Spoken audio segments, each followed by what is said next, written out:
MJP are university Bareilly से दोस्तों जो भी स्टूडेंट एलएलबी का एंट्रेंस एग्जामिनेशन देने वाले हैं उन सभी स्टूडेंट के लिए मोस्ट एक्सपेक्टेड रिपीटेड क्वेश्चन लेकर के आए हैं दोस्तों जनरल इंग्लिश का। आप लोगों की बड़ी डिमांड आ रही थी कि जनरल इंग्लिश का एक प्रैक्टिस सेट कब लेकर आएंगे, तो दोस्तों आप सभी के बीच में जनरल इंग्लिश के कुछ मोस्ट एक्सपेक्टेड रिपीटेड क्वेश्चन लेकर के आया हूँ जो कि आपके आने वाले एग्जाम में बहुत ही यूजफुल होने वाला है। तो पूरी वीडियो में बिना स्किप किए हुए इस वीडियो को पूरा देखिएगा ताकि आप सभी के एग्जामिनेशन के लिए बहुत ही बेनिफिट मिले। तो दोस्तों चलते हैं क्वेश्चन की तरफ। पहला क्वेश्चन आपके सामने है दोस्तों, यहाँ पर आप देख सकते हैं। बहुत ही ध्यानपूर्वक दोस्तों क्वेश्चन को पढ़िएगा और पूरा वीडियो बिना स्किप किए हुए देखिएगा ताकि आपको अच्छे से समझ में आ जाए किस टाइप के क्वेश्चन आपके एग्जाम में पूछे जाते हैं। तो पहला क्वेश्चन आपके सामने है, fill in the blank with the correct preposition. दोस्तों यहाँ पर आपको सेंटेंस दिया गया है, इस सेंटेंस में आपको यहाँ पर देख रहे हैं डॉट डॉट दिया गया होगा, इस पर आपको यहाँ पर फिल करना है आपका जो है कौन सा प्रीपोजिशन जो आपके सामने स्क्रीन पर दिया हुआ है ऑप्शन में, इसमें से कौन सा प्रीपोजिशन यहाँ पर सेट होगा। तो इसका राइट आंसर दोस्तों आप यहाँ पर देख पा रहे होंगे, ऑप्शन नंबर बी आपका राइट आंसर हो जाएगा, ऑफ। यहाँ पर ही कम्स ऑफ अगर लिख देते हैं तो he comes of a Nobel family, इस प्रकार से आपका राइट आंसर हो जाएगा ऑप्शन नंबर बी दोस्तों। अगला क्वेश्चन देखते हैं, अगला क्वेश्चन की तरफ बढ़ते हैं। अगला क्वेश्चन आपके सामने है दोस्तों, यहाँ पर देख पा रहे होंगे, identify the part of the sentence having an error. यानी कि आपको यहाँ पर कुछ सेंटेंस के एक सेंटेंस दिया गया है पूरा, लेकिन वहाँ पर नंबरिंग किया गया है। इसमें आप देख सकते हैं पहला नंबर वाला ये वाला सेंटेंस हो गया, सेंटेंस के पार्ट हैं और उसमें नंबरिंग किया गया है। यहाँ पर देख सकते हैं दूसरा पार्ट है, यहाँ पर 2 लिखा गया है। तीसरा पार्ट दोस्तों इस प्रकार से है, यहाँ पर ये तीसरा पार्ट है और इट्स ओपीएम फैक्ट्री यहाँ पर चौथा पार्ट है। तो इस प्रकार से दोस्तों 4 पार्ट में इस क्वेश्चन का जो सेंटेंस दिया गया है इसको तोड़ा गया है, ब्रेक किया गया है। तो इसमें से आपको बताना ये है कि इसमें से जो भी एक पार्ट रॉन्ग है उस कौन सा पार्ट रॉन्ग है। यहाँ पर इसलिए इसे दिया गया है ऑप्शन नंबर ए 1, 2, 3 या 4, यानी कि कौन सा पार्ट क्वेश्चन का कौन सा पार्ट, यानी कि जो आपका सेंटेंस दिया गया है यहाँ पर ये सेंटेंस आपका है, यहाँ पर ये पूरा सेंटेंस बन रहा है सब मिला करके। तो ये नंबरिंग जो किया गया है इसमें से कौन से नंबर वाला सेंटेंस जो है गलत है इसको आपको बताना है। तो यहाँ पर आप देख सकते हैं दोस्तों आपका ऑप्शन नंबर 2 वाला ये ऑप्शन नंबर बी, यानी कि 2, यहाँ पर जो दो नंबर पे है क्वेश्चन का ये सेंटेंस ये गलत है। यहाँ पर ऐट लगा है, यहाँ पर देख सकते हैं ऐट लगा है। यहाँ दोस्तों इन ऐसे हाथ पर आप सेंटेंस पूरा पढ़ेंगे तब पता लगेगा। यहाँ से देख सकते हैं he was born in 1965 at Ghazipur. At Ghazipur नहीं दोस्तों, इन गाजीपुर होना चाहिए, इसलिए ये जो है हमारा कौन सा पार्ट गलत हुआ है, दूसरा पार्ट। ये दूसरा पार्ट हमारा यही है, यहाँ पर 2 लिखा गया है। इस प्रकार से आप जान सकते हैं कि क्वेश्चन नंबर इस 2 का ऑप्शन नंबर क्या हो जाएगा, ऑप्शन नंबर बी आपका राइट आंसर सही हो जाएगा। तो इस प्रकार से आपका option number B right answer हो जाएगा। आशा करते हैं दोस्तों समझ पा रहे होंगे। अगला क्वेश्चन की तरफ बढ़ते हैं। अगला क्वेश्चन आप देख सकते हैं वही चीज़ यहाँ पर भी है, इसी प्रकार से यहाँ भी बताना है। आई एंड यू पहला सेंटेंस है, सेंटेंस का पहला पार्ट है। फिर यहाँ पर देख पा रहे होंगे आप हैव बीन बेस्ट फ्रेंड दूसरा पार्ट, सिंस 2001 तीसरा पार्ट है। तो यानी कि इस जो पार्ट दिए गए हैं 4 पार्ट, इस चारों पार्ट में सेंटेंस के कौन सा पार्ट गलत है यही चीज़ आपको बताना है इस क्वेश्चन में। इस प्रकार के क्वेश्चन दोस्तों आपके एलएलबी के एंट्रेंस एग्जामिनेशन में पूछे गए हैं। जितने भी क्वेश्चन पूछे गए हैं प्रीवियस ईयर में वही क्वेश्चन मैं इस वीडियो में लेकर आया हूं, इसलिए बहुत ही ध्यानपूर्वक पढ़िएगा और बिना स्किप किए हुए पूरा वीडियो देखिएगा। और अभी तक हमारे यूट्यूब चैनल को सब्सक्राइब भी नहीं किया हो तो सब्सक्राइब करके रखिएगा और बेल आइकन को भी प्रेस कर लीजिएगा, क्योंकि ऐसे ही महत्वपूर्ण वीडियो में आप सभी के लिए लेते आता रहूँगा जिससे कि आप सभी के पास जो है नोटिफिकेशन पहुँचता रहे। तो चलिए क्वेश्चन पर आते हैं। क्वेश्चन आप देख पा रहे होंगे, तो यहाँ बताना है कौन सा सेंटेंस का पार्ट गलत है। तो यहाँ आप देख सकते हैं, ध्यान से देखिएगा, यहाँ आई और you, I and you have been best friend. यहाँ पर दोस्तों ये जानने वाली बात ये है, जब भी कभी आई एंड यू का लगता है सेंटेंस में स्टार्ट होता है तो यहाँ सबसे पहले यू स्टार्ट कराते हैं, यानी कि पहले यू करेंगे फिर एंड आई करेंगे, एंड आई, इस प्रकार से होता सेंटेंस तो हमारा सही होता। इसीलिए दोस्तों पहला पार्ट हमारा रॉन्ग है। यहाँ पर ऑप्शन नंबर ए आपका राइट आंसर हो जाएगा। अगला क्वेश्चन देखते हैं। अगला क्वेश्चन आपके सामने यहाँ पर स्क्रीन पर, select the part of speech underline word in the given sentences. यानी कि आपको एक सेंटेंस दिया गया है, यहाँ पर इसमें एक वर्ड को अंडरलाइन किया गया है जो कि माइन आपको देख पा रहे होंगे। ये जो है कौन सा मतलब ये पार्ट ऑफ स्पीच का कौन सा पार्ट है इसको आपको बताना है। यानी कि इस सेंटेंस में जो माइन है अंडरलाइन, ये वर्ड जो है कौन सा है, इस पार्ट ऑफ स्पीच का कौन सा पार्ट है। तो आपको यहाँ पर दोस्तों आपका राइट आंसर हो जाएगा प्रोनाउन। ये जो माइन है दोस्तों ये प्रोनाउन कहलाएगा, इसलिए ऑप्शन नंबर सी आपका राइट आंसर हो जाएगा। अगला क्वेश्चन देखते हैं। अगला क्वेश्चन आपके सामने है यहाँ पर देख सकते हैं वही चीज़ यहाँ भी बताना है दोस्तों, इसीलिए मैंने वहाँ लिखा नहीं फिर से। एक चीज़ ध्यान रखिएगा, ये जो मैंने क्वेश्चन यहाँ लिखा है select the part of speech, वही चीज़ इसमें भी करना है नेक्स्ट वाले में, इसलिए मैंने लिखा नहीं उसको।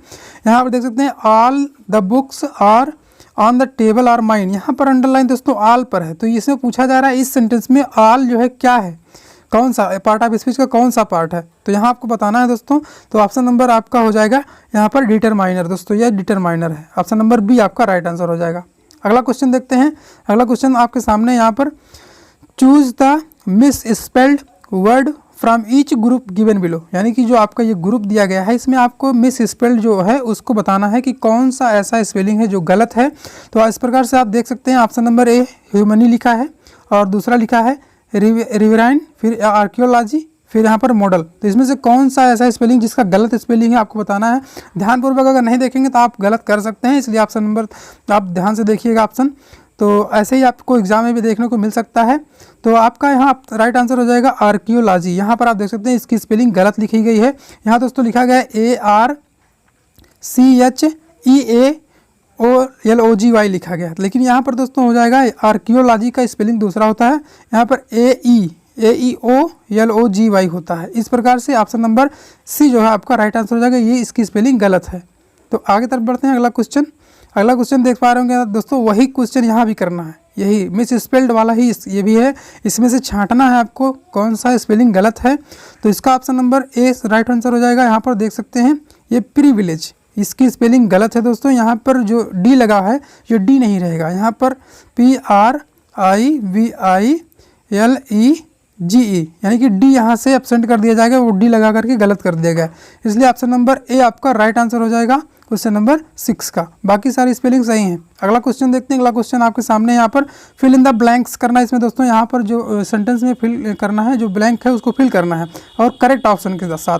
यहाँ आपका ऑप्शन दिया गया है, इस ऑप्शन से आपको करना है कि कौन सा हमारा सही होगा इस ऑप्शन इस क्वेश्चन में।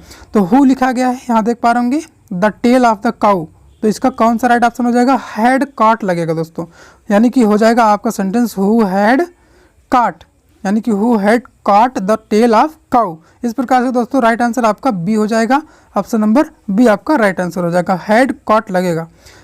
और अगला क्वेश्चन की तरफ बढ़ते हैं। अगला क्वेश्चन आप देख पा रहे होंगे राधा, वही चीज़ इसमें भी करना दोस्तों, राधा इसके बाद डॉट डॉट फिर the BA examination in the 2010। तो आपको क्या करना है, यहाँ पर ऑप्शन राइट जो है ऑप्शन लगाना है, कौन सा इसमें सेट होगा सही से, पास्ट होगा Radha past the BA examination, या फिर राधा हैज पास्ट, या फिर राधा हैड पास्ट, या फिर राधा हैव पास्ट लगेगा। तो आपको ध्यान से देखना है, यहाँ पर कुछ नहीं करना है, आपको पास्ट लगा देना है, Radha past the BA examination in the 2010, आपका राइट आंसर हो जाएगा ए।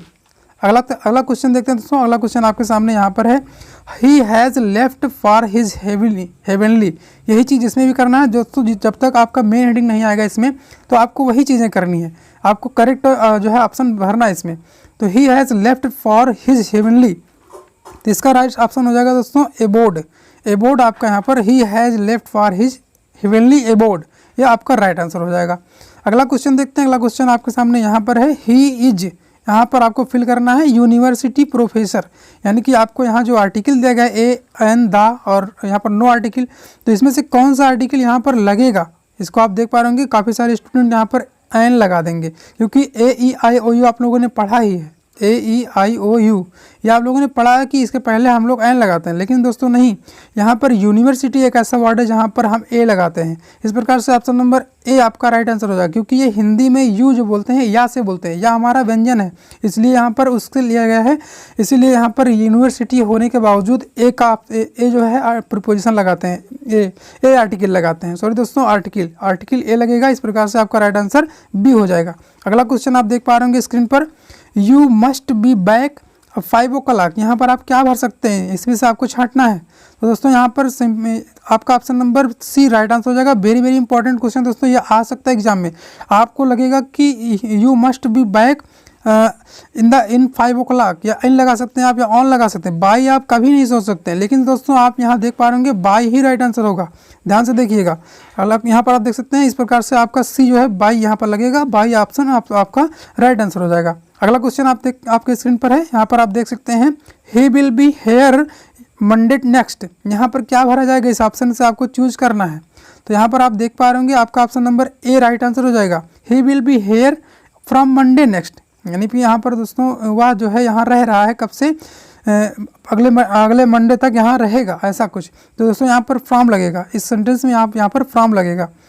अगला क्वेश्चन देखते हैं दोस्तों। आपके लिए जो ये जितने भी क्वेश्चन इस वीडियो में मैं लाया हूँ, सारे क्वेश्चन वेरी मोस्ट इंपॉर्टेंट है आपके एग्जामिनेशन के लिए, जो कि आपके BA LLB के या फिर LLB के एंट्रेंस एग्जामिनेशन होने वाले हैं, उसके लिए बहुत इंपॉर्टेंट है। इसलिए पूरा वीडियो बिना स्किप किए देखिएगा, कहीं पर भी स्किप मत करिएगा और ध्यानपूर्वक देखिएगा, अन्यथा आप सभी के जो है इसका जो है बेनिफिट नहीं मिल पाएगा।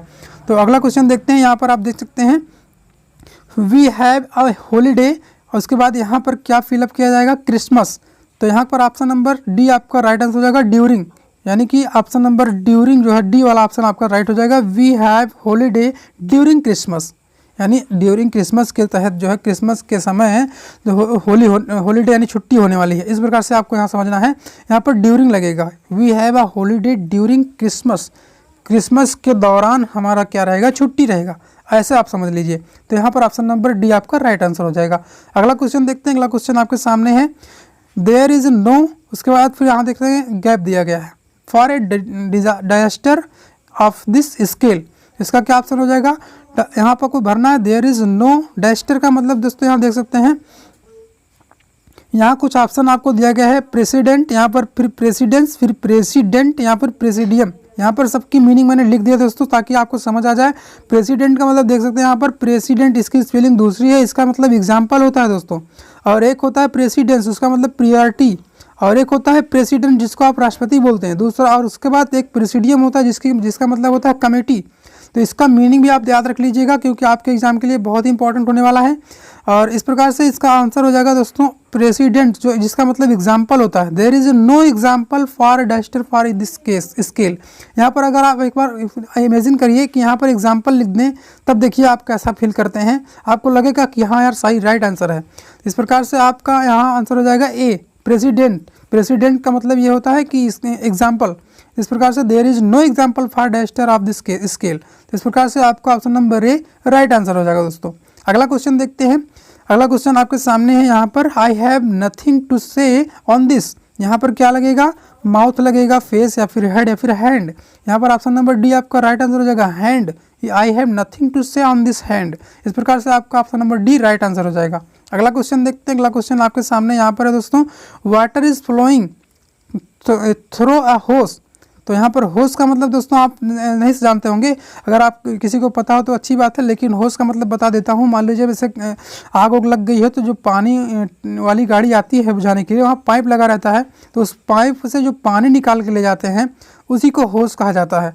इस प्रकार से ऑप्शन नंबर यहाँ पर देख सकते हैं आउट आपका एयर, ऑप्शन नंबर ए आउट, यहाँ पर ये आपका राइट आंसर हो जाएगा। क्योंकि वाटर इज फ्लोइंग, वाटर कहाँ पर जा रहा है, वाटर इज फ्लोइंग आउट, बाहर जा रहा है, थ्रू अ होस, जो उनके पास पाइप है उसी के थ्रू जो है बाहर जा रहा है, इसलिए ऑप्शन नंबर ए आपका राइट आंसर हो जाएगा आउट। अगला क्वेश्चन देखते हैं। अगला क्वेश्चन आपके सामने है, यहाँ पर he just spat on a ground and digging. Digging का मतलब खोदना होता है और उसके बाद यहाँ पर स्पैट का मतलब थूकना होता है। इस प्रकार से आप यहाँ देख पाएंगे, ऑप्शन नंबर ए आपका राइट आंसर हो जाएगा। रिकमेंडेड, यहाँ देख सकते हैं सबकी मीनिंग आप अगर अच्छे से देख पाएंगे तभी समझ आएगा। यहाँ पर एक स्पेलिंग लिखा गया है रिकमेंड्स। रिकमेंस्ड का मतलब होता है रीस्टार्ट, एंड रिकमेंडेड का मतलब सजेस्ट होता है, और रिकम्पेंस्ड का मतलब रिपेयर यानी कि किसी चीज़ को फिर से बनाना, और रिक्रिएटेड का मतलब फिर से जो है इसको क्रिएट करना। इस प्रकार से आप देख सकते हैं दोस्तों, इसकी मीनिंग भी आप याद रखिएगा। और यहाँ पर आपका क्या फील हो जाएगा, he just spat on the ground and यहाँ पर रिकमेंस्ड, ये वाला option number A recommenced digging. इस प्रकार से आपका option number A right answer हो जाएगा दोस्तों। ऑप्शन नंबर ए आपका राइट आंसर हो जाएगा। अगला क्वेश्चन देखते हैं। अगला क्वेश्चन आपके सामने ये है दोस्तों, सेलेक्ट द वर्ड। यहाँ पर देखिए मेन मैंने लिख दिया है सेलेक्ट, अब इसके बाद क्वेश्चन चेंज हो गया है दोस्तों। अब select the word which can be substituted for the given group of words, यानी कि वन वर्ड सब्सटीट्यूशन आप लोगों ने पढ़ा होगा, तो वन वर्ड सब्सटीट्यूशन से भी यहाँ पर आपको क्वेश्चन देखने को मिलेंगे।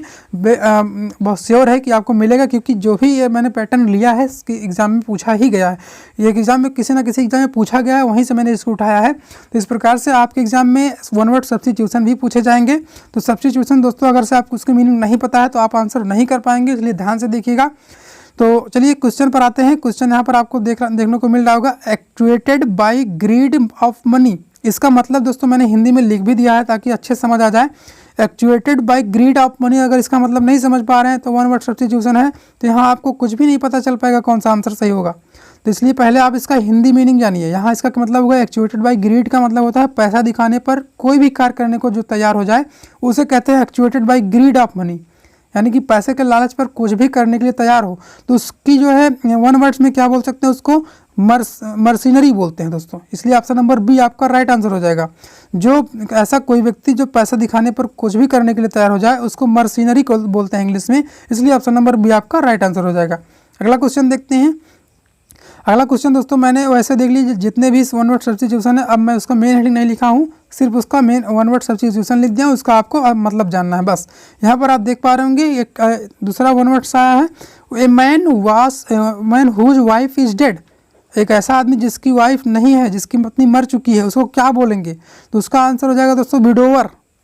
ऐसा व्यक्ति जिसकी पत्नी मर चुकी है उसको विडोवर बोलेंगे। A man whose wife is dead, उसको विडोवर बोलेंगे। लेकिन दोस्तों एक चीज़ और ध्यान रखिएगा, ऐसी पत्नी जिसका हस्बैंड नहीं हो, यानी कि हस्बैंड नो हस्बैंड, उसको क्या बोलेंगे? उसको विडो बोलते हैं, विधवा बोलते हैं। इसलिए दोनों ऑप्शन आप ध्यान से देखिएगा, बहुत इंपॉर्टेंट होने वाला आपके एग्जाम के लिए। इस प्रकार से आपका चाहे ये पूछा जाए नो हस्बैंड वाला या फिर पूछा जाए नो वाइफ वाला, तो यहाँ पर आप मार सकते हैं नो वाइफ तो विडोवर बोल सकते हैं, नो हस्बैंड रहेगा तो विडो मार सकते हैं ऑप्शन में। इसलिए ऑप्शन नंबर बी यहाँ पर आपका राइट आंसर हो जाएगा, विडोवर। यहाँ क्योंकि यहाँ पर जिसकी पत्नी नहीं है उसके लिए विडोवर बोला जाता है, तो ऑप्शन नंबर बी आपका राइट आंसर हो जाएगा।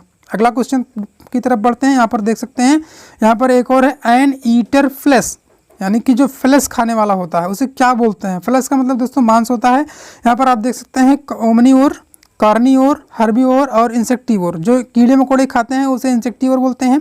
हर्बीओर का मतलब जो घास खाते हैं, कार्निओर जो मांस खाते हैं दोस्तों उसी को बोलते हैं। इसलिए ऑप्शन नंबर बी आपका राइट आंसर हो जाएगा, कार्निओर। ईटर फ्लेश, मांस खाने वाले इंसान को कार्निवोर्स बोला जाता है, इसलिए ऑप्शन नंबर बी आपका राइट आंसर हो जाएगा। अगला क्वेश्चन देखते हैं। अगला क्वेश्चन आपके सामने है, यहाँ पर देखते हैं a man of unusual habits. एक आदमी का जो अनयूजुअल हैबिट्स, जो अचानक से जो कुछ भी कर सकता है, मतलब एक उसकी हैबिट बन जाती है, उसे क्या बोलते हैं इंग्लिश में? तो यहाँ पर देख सकते हैं अनयूजुअल। ये अनयूजुअल यानी कि डेली वाला वर्क हैबिट ना रहे, ऐसा वर्क हैबिट रहे जो अनयूजुअली होता रहे, उसे इंग्लिश में बोलते हैं दोस्तों इसेंट्रिक। यहाँ पर ऑप्शन नंबर ए आपका राइट आंसर हो जाएगा।